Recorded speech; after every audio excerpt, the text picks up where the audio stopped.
Well, shit, John, you front ran us, and we had a Harry Potter themed presentation also, but we'll pivot and go to something else. I'm Matt Layden, and I oversee the operations and legal over at Solace. This is Andrew Leonard, and he is the steward for all of our technology.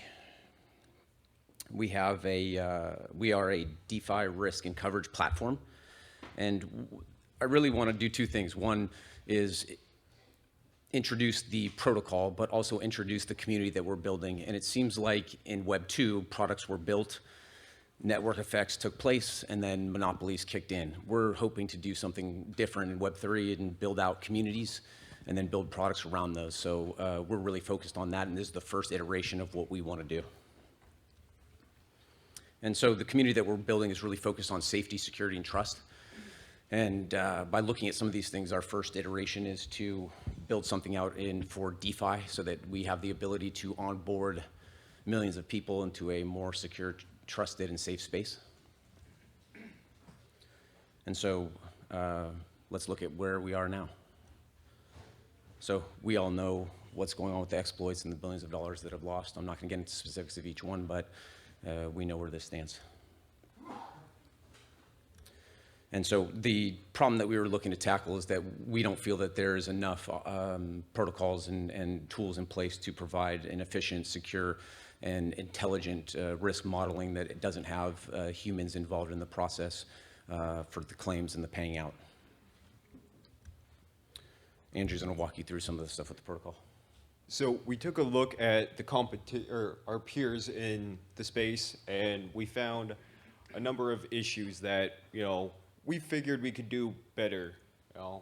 Number one being a lot of them have low capital efficiency, which results in lower returns for the underwriters and just poor availability of the product itself. So the issue being, if you have segmented capital pools, it's the same type of deal as trying to make a trade on Uniswap and there's not enough liquidity in the pool. One small trade could just send it to the other side, And at the two extremes here, we have not enough capital in the pool and people are trying to buy policies and there's just not enough to underwrite. You can't get coverage. And then on the flip side, there's too much capital, not enough policies being bought, and then as a capital provider, you just don't get any returns off of that. The next issue we faced is that there's a lack of intelligent risk assessment, which leads to a lot of bias. So keeping up with the Uniswap thing, if I hold a bunch of Uni tokens and a bunch of vote tokens in whatever coverage protocol, I'm just gonna, hey, we should cover specifically Uniswap only. That's all I want. And, as humans, we're all emotional creatures. If you want to say your logic comes first, that's because your pathos is telling you to say that, not your logos. And we hope to not, have that same issue. And our third major issue that we came across was that there's an unreliable claims process, and there's just no guarantee you're going to get paid out. And what happens in a mutual is you have the prisoner's dilemma. The same people who are voting on if there was a loss event and if there was, how much should be payout are the same people who have to make that payout. So is it not just beneficial for them to, hey, no loss event occurred, sorry guy, we're moving on. And so we want to take care of all of those. This is how. Number one is we have a single cross-chain liquidity pool, and that will efficiently pool all of our risks, effectively leverage that capital so that anybody can get coverage at any time, efficient returns to the capital providers. Next is we have quantitative and qualitative modeling. We have a pretty solid math and AI analytics team that are working on this. So we don't have any of these biases. It's purely math and don't have any of those issues. Currently, our core team is running this in a centralized manner, but as we're all facing, continuous decentralization is the path forward, and we will be opening this up to risk managers in the community. And the third is our automatic claims process, and that brings transparency to the entire system. Our code is not currently open source, will be soon, and our system is called PACLIS, or Parametric Automatic Claims Assessment System. I got that right. And it continuously monitors every position that we cover for any loss events. And at any time, you can query our API, and it'll tell you if we detected a loss event, if so, how much that is. And that's in comparison to the mutual model like Nexus, where you have to pay to submit your claim, and then you have to wait for the board of experts. You know, if you submit it on a Friday, they're going to take a long weekend, maybe get around to it Monday, and then possibly up to 35 days later is when they officially make that payout.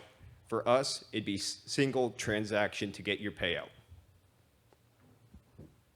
And we're going to explore a couple ways to get involved in the protocol. Number one, before you get involved as an end user, is to decide where you are on the risk scale. You know, you could make low risk, low reward investments, or you can make high risk, high reward investments.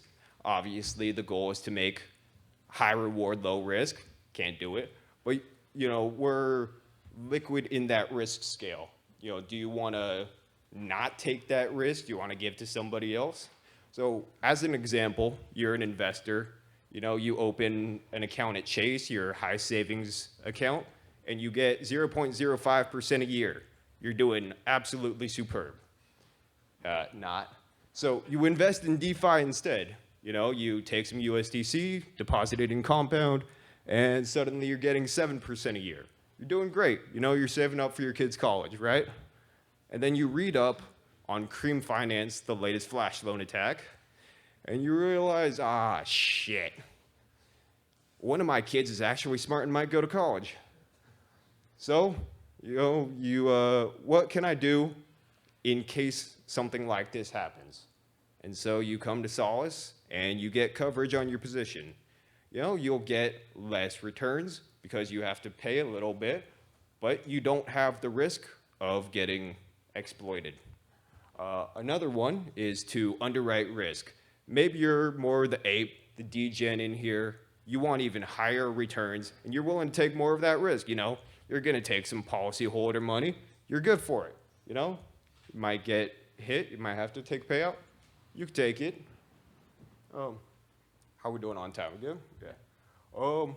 So the next two, I'm going to address the protocols themselves.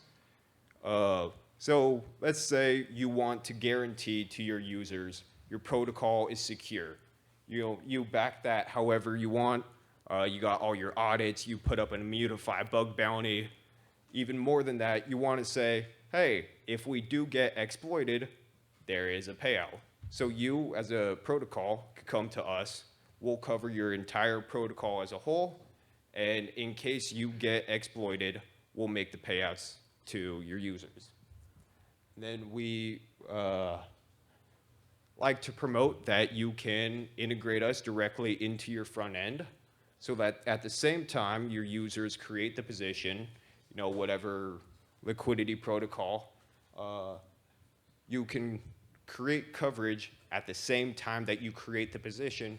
You have no lapses, same time, same place, completely covered all the time. And yeah, same thing goes, cover your treasury for all you DAOs out there, nod protocol. You know, doesn't hurt to get covered. So when we look at the space, there's a couple of different options for coverage policies and what we think that we do. I wish that we had one thing that I could point to specifically and say, this is our grand reveal as to why you should choose Solace. But the fact is that it's a bunch of efficiencies that, as they work together, deliver these sort of results that we're really confident in. So when we look at that as a grand scheme, those details and the the capital pool and the non-KYC issues. We think those are distinct advantages versus a lot of the other protocols. So this is kind of the flywheel that we're looking to do and create trust with users that then add to the efficiency and come onto the protocol, whether it's from being a capital provider or purchasing coverage. And then that is going to then create value for the overall community that helps us scale. And then it's a flywheel that goes around and around. All right. So we just launched on mainnet last week. Thank you to everybody who participated in that and is continuously using our protocol. Maybe not people in this room, but if you're listening on the mic. So here's the entire space of everything. You know, obviously we're not going to cover the entire universe. It'd be nice, but you know, we'll let Ether Risk take care of the off-chain stuff for now. We can't cover the entire metaverse because that's huge as well. So right now, we're at this sweet spot here in the middle of DeFi on the Ethereum chain. We are aiming to go cross-chain in the next month or so stay tuned for that. We have 2 more planned coming up very soon. And then within that space, these are the 8 products that we currently cover. We have lending and saving protocols across the top.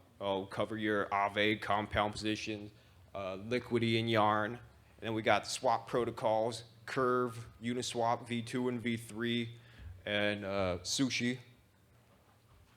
And of course, this wouldn't be possible to get to this point where we are right now without some of our funding from these grants.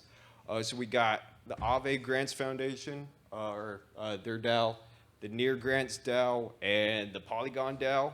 And I'm not here to leak alpha, but we are going to 2 new chains. So what we're really hoping is that you take the opportunity to explore both the protocol and our community and come see what we're doing, because this is just the first iteration of us trying to build something around safety, trust, and security. So I think we have a little time left. Yeah, good. For any questions. I see a lot of times when a hack happens for some protocol, there's a lot of debate whether or not it was some external hacker or maybe some malevolent developer inside the protocol. So how would you kind of approach ensuring a protocol while making sure that it's not some developer inside that protocol is going to do some hack and then also collect this insurance payout? Part of that goes into the risk assessment model. You know, part of that is like an ML model where we run the entire thing to detect possible rug pulls of that nature, and then those would be have a higher price for the premiums. But either way, an exploit is an exploit from the inside or outside, and those would both be payout events.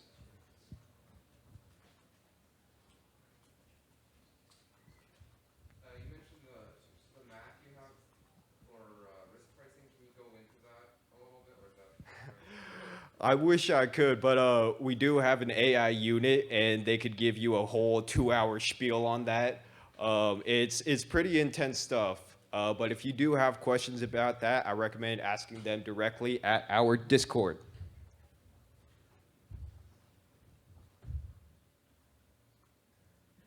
What chains do you think you'll support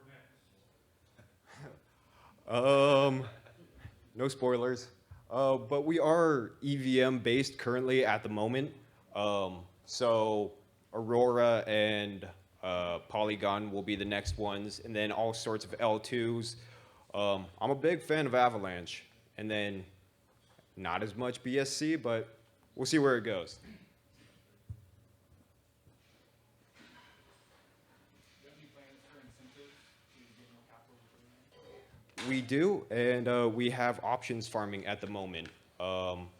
Not going to go too into detail about how the tokenomics of that work, but we are currently, actually in the next week, I think, launching our DAO, and that will be governed by the Solace token, and by providing capital, you will be able to farm Solace options.